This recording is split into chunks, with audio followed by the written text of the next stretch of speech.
এই নসিহতটুকু আমাদের ঊর্ধ্বতন কর্তৃপক্ষের কাছে আমি হাত জোর করে করতেছি, একবার হাত জোর করে। 5টা ডিপার্টমেন্টে এই দেশটাকে শক্তিশালী করতে হবে। কয়টা ভাই?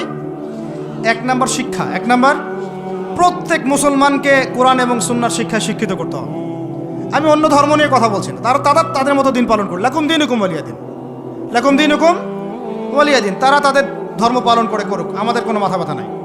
প্রত্যেক মুসলমানের বাচ্চাকে কোরআন সুন্নাহর শিক্ষায় শিক্ষিত করতে হবে এবং একই সাথে এই যুগকে চ্যালেঞ্জ করার জন্য যত সাবজেক্ট দরকার সব সাবজেক্ট আমাদেরকে শিখতে হবে ইনশাআল্লাহ। একমুখী শিক্ষা না, দ্বিমুখী শিক্ষার মেরুকরণ না, একদম দ্বিমুখী শিক্ষাকে একমুখী করে একটা কম্বাইন্ড এডুকেশন সিস্টেম চালু করতে হবে। যদি আপনারা না পারেন আমাকে দায়িত্ব দেন, আমাদেরকে বলেন যে ভাই বা ছোট ভাই, তোমাকে আমি 1 বছর সময় দিলাম, শিক্ষার বিষয়গুলো কোথায় দাও, বিনা পারিশ্রমিকে ইনশাল্লাহ করে দেব, কোনো সমস্যা নেই। 1টা টাকাও দিতে হবে না, জাস্ট একটা চেয়ার টেবিল দেন, 100 জন আলেম দেন, 100 জন বুদ্ধিজীবী দেন, করে দিব ইনশাআল্লাহ তাআলা। প্লে গ্রুপ থেকে মাস্টার্স পর্যন্ত আমাদের ছেলেমেয়েরা এমন শিক্ষায় শিক্ষিত হবে যেটাকে শরীফের গল্প শেখাবে না ইনশাআল্লাহ। বরং আমার ছেলে পাইলটও হবে, বিমানও চালাবে, আমার ছেলে ইনশাআল্লাহ হাফেজে করানো হবে ইনশাআল্লাহ। আমার মেয়ে ডক্টরও হবে ইনশাআল্লাহ, আমার মেয়ে আয়েশা রাদিয়াল্লাহু আনহার মতো মুহাদ্দিসও হবে ইনশাআল্লাহ। আমাদের এক ভাই সে রাজনীতিবিদও হবে ইনশাআল্লাহ, জুমার খুতবাও দিতে পারবে ইনশাআল্লাহ। আল্লাহর কসম করে বলতেছি, এমন শিক্ষা চালু করা সম্ভব। শুধু আপনারা যদি একটু সৎসাহস দেখান, একটু উদ্যোগ গ্রহণ করেন, আল্লাহ পাক বহুত আজর দিবেন আপনাদেরকে। আল্লাহ পাক এই ওসিলে আপনাদের সব গুনাহ মাফ করে জান্নাতও দিতে পারেন। আল্লাহর রাস্তায় আল্লাহর দিকে ফিরে আসেন। আমি আপনাদের সবচেয়ে শ্রেষ্ঠ বন্ধু, আমাকে শত্রু মনে করেন না। ইউসুফ আলাইহিস সালাম এক পর্যায়ে বলেছিলেন যে আমি যোগ্য, আমাকে দায়িত্ব দেন। মনে আছে আপনাদের? যখন সমাজে দুর্ভিক্ষের স্বপ্ন দেখলেন রাজা, রাজদরবারে গিয়ে তিনি বললেন যে দেখেন, আপনার স্বপ্নটা এমনি এমনি স্বপ্ন না, 7 বছর এখানে ফসল ফলবে, 7 বছর দুর্ভিক্ষ হবে। যদি আপনি আমাকে দায়িত্ব দেন, আমি ইনশাআল্লাহ এমন একটা অর্থ ব্যবস্থা প্রণয়ন করব যে ইনশাআল্লাহ এই দুর্ভিক্ষের কবল থেকে মানুষ বেঁচে যাবে। মানুষ বাঁচে নাই। ওখানে এখানে প্রমাণ হয় একটা জিনিস, যখন দায়িত্ব নেয়ার যোগ্য কেউ দেখা যায় না, তখন যোগ্যদেরকে কথা বলতে হয়। যোগ্যদেরকে কি করতে হয়? কথা বলতে হয়। এখন দায়িত্ব দেখতেছেন না কাদের হাতে? একটা লোক, যে ব্যক্তি আল্লাহর অস্তিত্বেই বিশ্বাস করে না, সে কিতাব লিখতেছে, ওই কিতাব আমাদের সন্তান পড়তেছে। আমি নাম মেনশন করতে চাচ্ছি না। কিছু মানুষ যারা আল্লাহর অস্তিত্বেই বিশ্বাস করে না, তারা মনে করে মহাবিশ্ব সৃষ্টি হয়েছে বিগ ব্যাং থেকে, আল্লাহ সৃষ্টি করে নাই। ও ডিপার্টমেন্ট অফ হেড হয়ে বসে আছে ওখানে। আজকে ট্রান্সজেন্ডার ইস্যু আসছে জন্য আপনারা নড়েচড়ে বসতেছেন না। শিক্ষার যে দশা চলতেছে, আমরা ভয় করি যে আজকে থেকে 10 বছর যদি এমনভাবে চলতে থাকে, আল্লাহ মাফ করুক, আমার আশঙ্কা একটা প্রজন্ম গড়ে উঠবে, জীবনে বাপকে তো সালাম দিবেই না, সালাম কেমন করে শুদ্ধ করে দিতে হয় সেটাও শিখবে না কখন। ওই দিন যদি আপনারা দেখতে না চান, এখনই ব্যবস্থা গ্রহণ করেন। আমাদের কাছে ব্যবস্থা গ্রহণ করার কোনো ক্ষমতা নাই, ক্ষমতা আপনাদের হাতে আছে। আপনারা যদি এই ক্ষমতাকে আল্লাহর দিকে, আল্লাহর সন্তুষ্টির জন্য ব্যবহার করেন, আল্লাহ আপনাদেরকে আরো বড় করবে ইনশাআল্লাহ। যদি আল্লাহর জন্য এটা আপনার আল্লাহর জন্য ব্যবহার না করেন, এগুলোকে প্রশ্রয় দিতে থাকেন, বিশ্বাস করেন ভাই, ফেরাউন টিকতে পারে নাই, নমরুদ টিকতে পারে নাই, আদ জাতি টিকতে পারে নাই, সামুদ টিকতে পারে নাই, নুহের কওম টিকতে পারে নাই, কওমে লূত টিকতে পারে নাই, কওমে মাদিয়ান টিকতে পারে নাই, আসহাবুল আইকা টিকতে পারে নাই, মুসার কওম বানু ইসরাইল টিকতে পারে নাই। আমরা কোন ক্ষেত কি মূলা? আমরা কোত্থেকে আসলাম? আমরা এগুলো চালায় যাবার আল্লাহ পাক আমাদেরকে একদম জান্নাতুল ফেরদৌস দিবেন এমনটা মনে করছেন? হাদিস কত চমৎকার, কত সুন্দর হাদিস। লাউ ইয়াহদি আল্লাহু বিকা রাজুলান ওয়াহিদান খায়রুল লাকা মিন হুমুরিন নাম। তোমার দ্বারা যদি একটা মানুষও আল্লাহর দিকে ফিরে আসে, আল্লাহওয়ালা হয়ে যায়, লাল উট কুরবানি করার চেয়ে বেশি নেকির কাজ। তোমার একটা দাওয়াতে যদি মানুষ আল্লাহর দিনের দিকে ফিরে আসে, ওই আমলকারী সব নেকি তুমি পাবা। যদি একজন সৎ নেতা দাঁড়ায় যায়, বলে যে আমরা প্রাইমারি লেভেলেই ক্লাস 1 থেকে 5 পর্যন্ত যে সময়টুকু, এই সময়টুকুর মধ্যে আমাদের বাচ্চাদেরকে কোরআন তেলাওয়াত করা বাধ্যতামূলক করে দিলাম, সিলেবাসভুক্ত করে দিলাম, ওই নেতার উপর আল্লাহ রহম করবে ইনশাআল্লাহ। সেই নেতা কোথায়, কে আছে সে সাহসী নেতা? আমি আপনাদেরকে বলি যারা রাজনীতি করেন, কারণ আমার সাথে আপনাদের কোনো শত্রুতা নাই, আর আমি আপনার শত্রুও না, বরং বন্ধু। আপনারা যারা রাজনীতি করেন, এমন একটা নেতা খালি বের করে দেন, এমন একটা নেতা হয়ে যান খালি ওমরের মতো। আল্লাহ পাক তৌফিক দান করেন আপনাদেরকে, যে আপনারা যদি কোরআন শিক্ষাটাকে বাধ্যতামূলক করে দেন, নবীর হাদিস শিক্ষাগুলোকে বাধ্যতামূলক করে দেন, সিরাত নবীর জীবনী চর্চাগুলোকে বাধ্যতামূলক করেন উচ্চ মাধ্যমিক লেভেলে, দেখবেন এই ছেলেপেলেগুলো আর ওই ইয়াবাখোর হবে না ইনশাআল্লাহ। এরা ওই টিকটক, ফেসবুক আর পাবজি, ফ্রি ফায়ার নিয়ে পড়ে থাকবে না। এরা কিশোর গ্যাংয়ে যোগ দিবে না, এরা জেনা করবে না ইনশাআল্লাহ। এগুলো আপনি ঠেকাতে পারবেন না তো, জেনা ঠেকাতে পারবেন না এখন আপনি। এরা ফ্রি মিক্সিংয়ে চলে গেছে, সবার ফোনে ফোনে পর্ন দেখতেছে। ওরা বাচ্চাদেরকে ধরে ধরে রেপ করতেছে। এখন ছেলে মেয়ের আদমশুমারি যদি করতে পারেন, একটা কুমারিত্ব শুমারি করে দেখেন, 18 বছরের কম কত মেয়ের সতীত্ব নাই, 21 বছরের কম কত ছেলে সতীত্ব নাই, আপনি টেস্ট করে দেখতে পারবেন। এই হলো সমাজের অবস্থা। এখন চলতেছে সমকামিতা, সমকামিতা। আল্লাহর লুতের গজব নেমে আসবে, লুত আলাইহিস সালামের কওমের গজব নেমে আসতে পারে। আল্লাহ হেফাজত করেন আমাদেরকে। সমকামিতা বৈধ করে গিলিয়ে খাওয়ার জন্য ট্রান্সজেন্ডার চালু করতেছে এরা। ছেলে বাইর থেকে ছেলে, মনে মনে মেয়ে, মনটা চায় ছেলের সাথে যৌন সম্পর্ক করতে, নাউজুবিল্লাহ, অথচ বাইর থেকে একটা ছেলে। সমস্যাটা মানসিক না? 3 দিন টানা সকাল বিকাল কারেন্ট শর্ট দেন মাঠের মধ্যে, সব সমস্যা ঠিক হয়ে যাবে ইনশাআল্লাহ। 3 দিন, বাস 3 দিন থেরাপি দেন, ঠিক হয়ে যাবে। এগুলো প্রমোট করতেছে মিডিয়াতে বিভিন্ন নাটক দেখাচ্ছে, এগুলো দিয়ে ফেসবুকে এরকম ক্লিপ দেখানো হচ্ছে, মানুষ লিখতেছে, অধিকার চাচ্ছে। কোন যুগে আসলাম রে ভাই? আমরা কোন যুগে আসলাম? আল্লাহ রাব্বুল আলামিন আমাদের সবাইকে হেদায়েত দান করেন, অন্যায়ের প্রতিবাদ করার তৌফিক দান করেন। আমি আমাদের ঊর্ধ্বতন কর্তৃপক্ষকে বিনয়ের সাথে অনুরোধ করব, এইগুলোর পিছনে যারা এজেন্ডা বাস্তবায়ন করতেছে সবগুলোকে ধরে ভিতরে ঢুকাই দেন একেবারে।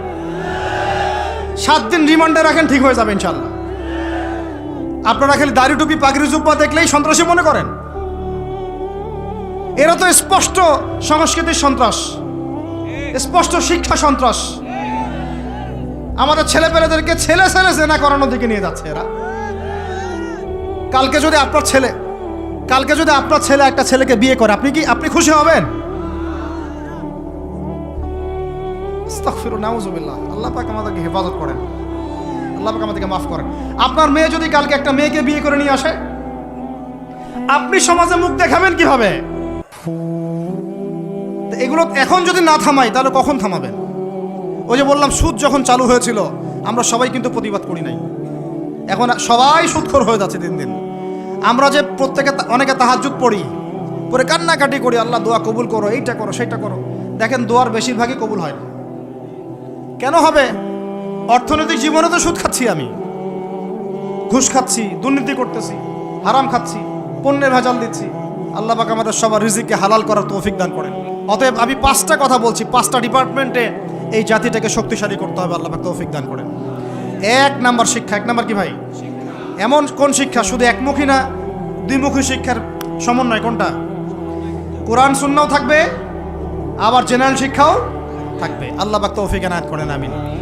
2 নাম্বার অর্থনীতি। 2 নাম্বার কি?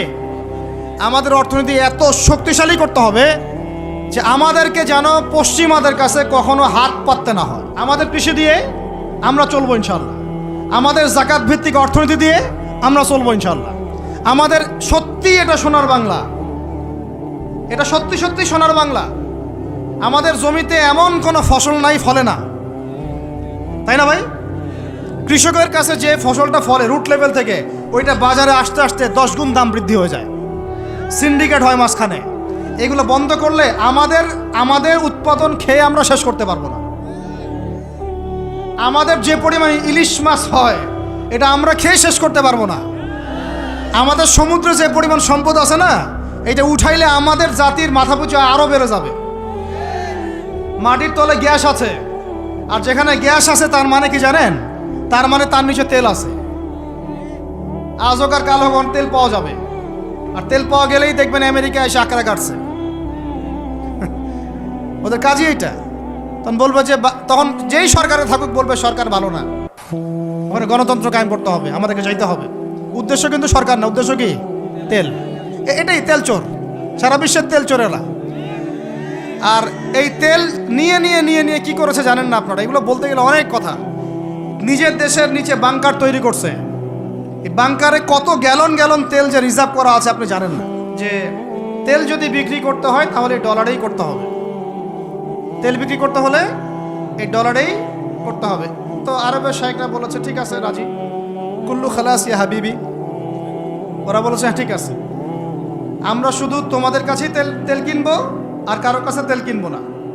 শুধু তোমাদের গলফ কান্ট্রির কাছেই তেল কিনবো আর কারোর কাছে তেল কিনবো না। আর তোমরা শুধু ডলারে তেল কিনবা, অন্য কোনো কারেন্সিতে তেল কিনতে পারবা না।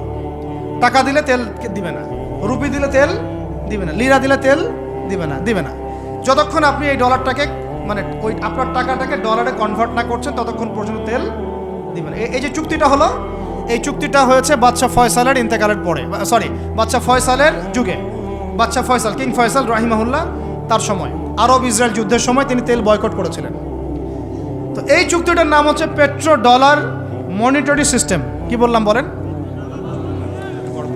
Petro dollar monetary system. এখন বলেন, ওলামায়ে কেরাম তো অনেকে আছেন এখানে, বলেন তো এই চুক্তিটা জায়েজ না জায়েজ?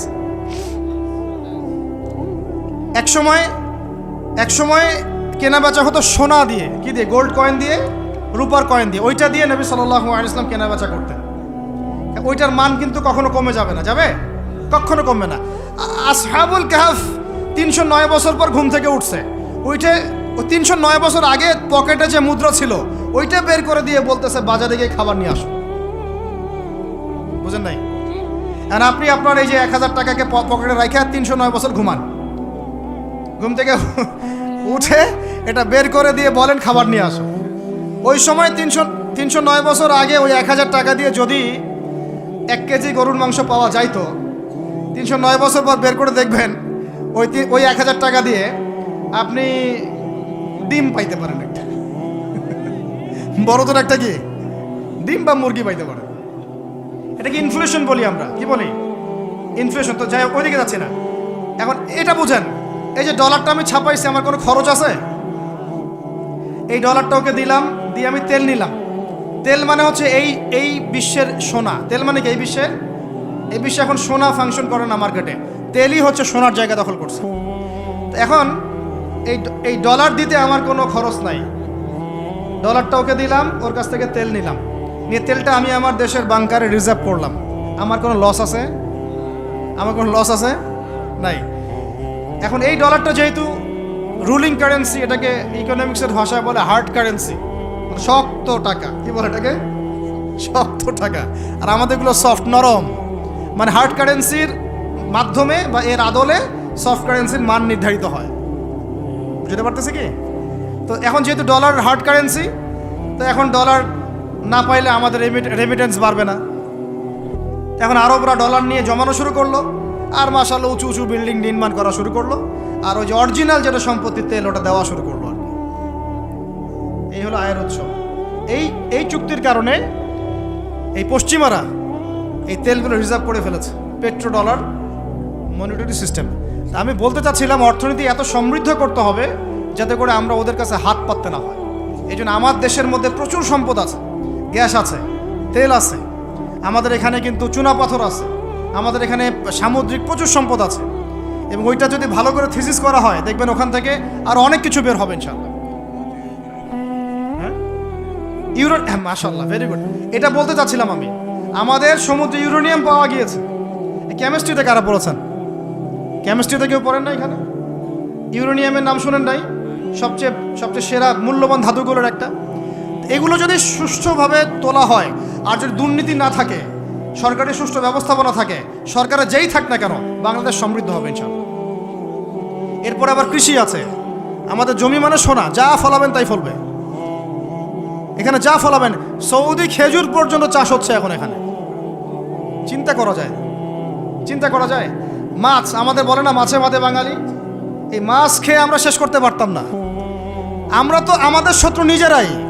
মাছকে আপনি ফরমালিন দিয়ে নষ্ট করছেন, খাদ্যে আপনি ভেজাল দিয়েছেন, বাজারে আপনি সিন্ডিকেট করে দাম বাড়াইছেন।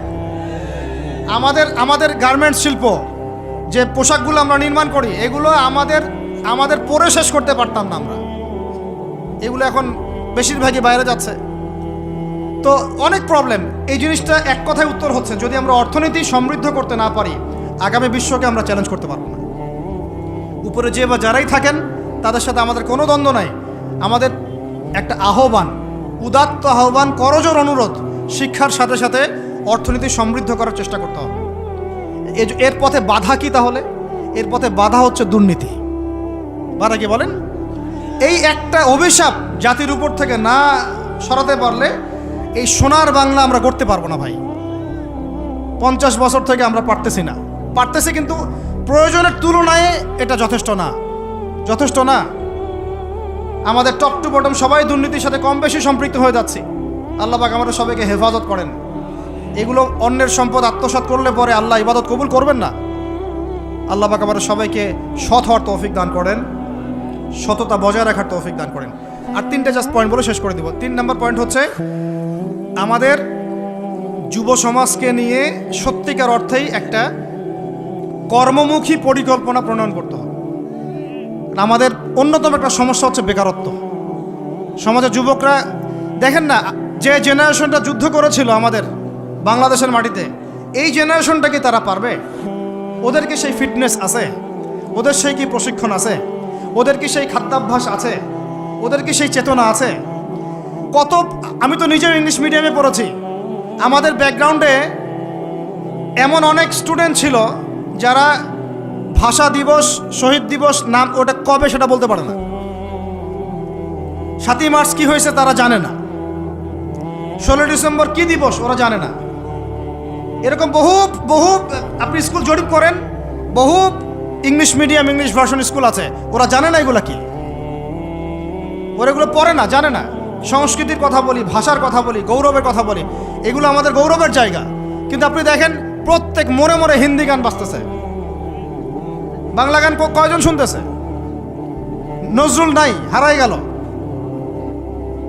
নজরুলকে হারাই ফেললাম, জসিমউদ্দিনের কবিতা হারাই গেল, ডক্টর শহীদুল্লাহর কথাগুলো আস্তে আস্তে হারাই যাচ্ছে। আহমদ সফা নাই। আমরা ওইসব জায়গায় কাদেরকে বসাচ্ছি? আমি কাউকে আঘাত করতে চাচ্ছি না। আমরা ওইসব জায়গায় কাদেরকে বসাচ্ছি? দেখেন, একটা সময় ব্রিটিশ বিরোধী বিদ্রোহের সময় আমাদের বাপদাদারা হিন্দিতে, উর্দুতে পর্যন্ত কবিতা লিখে প্রতিবাদ করেছিলেন। আপনারা অনেকেই জানেন এগুলো, যারা পড়াশোনা করেন। তারা তখন বলতেন, একটা ডায়লগ ছিল যে কি জানি, सरफरोशी की तमन्ना अब हमारे दिल में है, देखना है जोर कितना बाजुए कातिल में है। মনে নেই আপনাদের অনেকের? মানে স্বাধীনতার তামান্না আমাদের মনের মধ্যে আছে, খালি দেখার বাকি যে কাতেল বা জালেমের বাহুতে কত শক্তি আছে। কি কবিতা ছিল ওই সময়কার। তো আমরা এগুলো হারাই ফেলতেছি। আমাদের ইয়াং জেনারেশনকে যেমন করে কোরআন সুন্নাহ শিক্ষিত করতে হবে, দেশ, জাতি, ঐতিহ্য, সংস্কৃতিতেও বলিয়ান করতে হবে। একই সাথে ওদের বেকারত্ব দূর করার জন্য কর্মমুখী পরিকল্পনা গ্রহণ করতে হবে। এদেরকে কাজে লাগান। বেকার বসে আছে, অলস, সারাদিন মাথার মধ্যে দুনিয়া শয়তানি, সারাদিন মোবাইল, লুডো খেলে, পাবজি, ফ্রি ফায়ার, কাজ নাই কোনো কাজ। আল্লাহ পাক আমাদেরকে এই ফিতনাগুলো থেকে হেফাজত করেন, আমিন।